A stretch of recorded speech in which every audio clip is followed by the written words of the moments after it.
How big a difference could Brock Purdy make for the San Francisco 49ers, or could they lean on Mac Jones potentially in a big division showdown between a pair of unbeaten Cardinals, 49ers? Like and subscribe to PHNX Sports here. Like this video. Got our guy Brian Peacock and Williamson, the Daily Show, also Locked On 49ers. And Brian, when you look at this offense with Brock Purdy and you look at this offense with Mac Jones, what's the biggest difference? Brock Purdy's just a little quicker. Brock Purdy's a squirrel back there. He can run around and get out of there quick and make plays. And even if it's at a frenetic pace at times. But man, Purdy's superpower is his ability to anticipate throws. And he's got a crazy amount of guts, and pressure doesn't really bother him too much. I think when you look at Mac Jones, maybe he's got a little bit more arm. Neither guy's got a cannon arm, but Mac's got a little bit better deep ball, I think, potentially, but is going to be in the pocket a little bit more often. But aside from that, both great fits for Kyle Shanahan's offense. They both are smart guys, capable of running the show, knowing where the reads are, knowing where to go with the football. Getting the football out in time is one of the key things you can do for Kyle Shanahan's offense. And you always have to throw those what I call aggressively intermediate throws in some tight windows over the middle of the field. And they've both shined in that so far this year.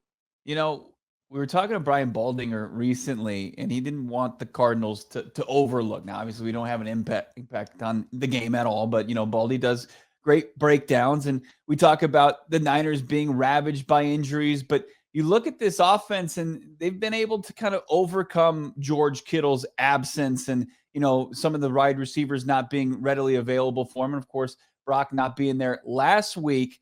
How do you see it? Like, is there enough between, potentially the quarterback position, whoever it may be, and then you've got Christian McCaffrey, Ricky Pearsall, Juwan Jennings? Is that an offensive ecosystem enough to consistently win games? It's interesting because the 49ers haven't really run the ball all that great, which is usually the hallmark of a Kyle Shanahan offense. I think they're at 3.2 yards per carry. McCaffrey's 3.5 yards per carry. McCaffrey getting out in passing routes a little bit more this year, which is something I've been calling for. Watch out. The wide back Christian McCaffrey era, I think, is inching closer and closer for the 49ers. And I think it's really smart if they keep going down that path to elongate his career. And he's such a good receiver out of the backfield. So kind of quasi receiver number 2 and maybe even a 1A to Ricky Pearsall's 1B, really, when you look at how many catches Christian McCaffrey's got, double of Ricky Pearsall, even though Pearsall's got more yards as the outside wide receiver. But they've done enough and they're good enough up front. Kyle Shanahan is one of the better offensive minds in the NFL. So I'm usually not that worried about the offense unless you're in a really rough place quarterback wise. And it's really smart by the 49ers to bring in someone like Mac Jones, who Kyle already liked, that we kind of knew from the 2021 draft. You kind of get to see that alternate universe of what that looked like.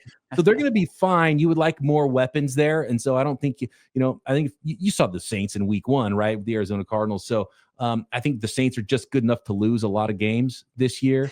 So, once you start facing those division opponents and getting some tougher opponents, we'll see if they're able to hang on through all these injuries. Sure. And, you mentioned up front, trench play, couple injuries there as well. Cardinals revamped that defensive front 7. You can look at anything from the past 2 weeks. Really like what we've seen from Calais Campbell, Baron Browning coming off the edge. Josh Sweat looks like he's been a solid, big investment in the offseason. How do you feel about, San Francisco's ability to kind of block up front, pass, and run game? I was pleasantly surprised by their pass protection last week, and the rookie Connor Colby, 7th-round pick, jumped in for Ben Barch at left guard, and he looked like he was going to hold his own out there. And so, Trent Williams struggled in week 1 more than I've seen him maybe ever in a 49ers uniform, and he's been dealing with the knee injury, but played really well in week 2. I think Colton McKivitz has just become this rock-solid, if unspectacular, right tackle. Dominic Pooney's, I think, playing a little bit banged up as well, but I think he's a really good player on the right side.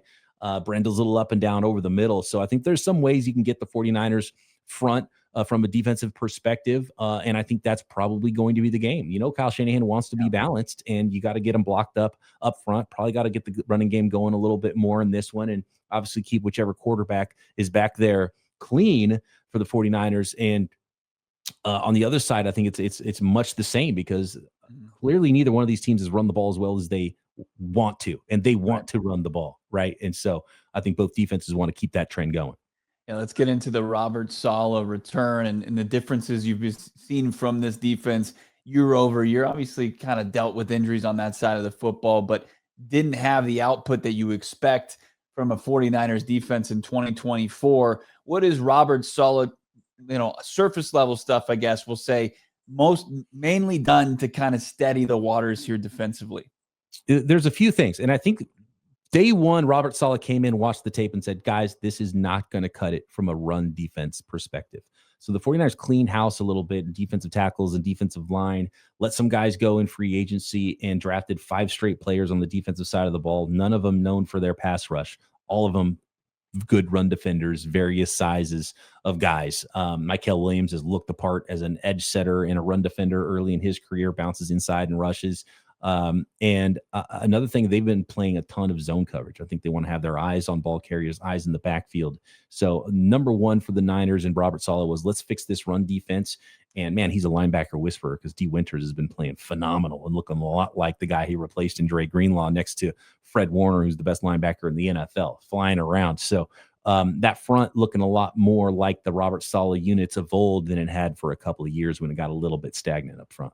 Yeah, it sounds like even Bryce Huff is kind of refining his game after a down year, going off a career year previous to that. But kind of scary to think about him getting after the quarterback. In your opinion, Cardinals were able to sweep the season series, albeit, they're playing in the final game of the season, nothing to play for, but the Cardinals take both games last year. How can Kyler Murray and crew parlay that into some early success here in 2025 at Levi's Stadium? Yeah, and one of the things that's plagued the 49ers, and I think that might be part of how much zone defense they potentially play in this game, is to keep eyes on Kyler Murray and not let him get around and run around. And the 49ers traditionally haven't been great in recent years playing against those athletic quarterbacks that can get out. And so I think the 49ers are going to try to play contain, keep him in the pocket, and collapse it that way. And I know a lot of teams say that and aren't able to do it. So we'll see if the 49ers are able to do that and then get some pressure on top of it. I think they'll have a little bit more difficulty getting pressure up front. You mentioned Bryce Huff. He had the fastest sack in the NFL this season, 2.44 seconds to close out that last game. He's going to have a little bit more difficult time, I think, doing that against the Cardinals. Yeah. I mean, Kyler Murray's shifty, elusive, but, that's not enough time for anybody to get out of the way. But unbelievable insight. Make sure you're checking out Locked On 49ers and, of course, Peacock and Williamson on a daily basis over there on the Locked On Podcast Network, and following Brian Peacock on social media. Like and subscribe to PHNX Sports. Drop a comment, your thoughts on which way this game's going to go. We'd love to hear from you. Thanks for joining us, Brian. Appreciate it, man. Always a pleasure, Bo. Good seeing you, man.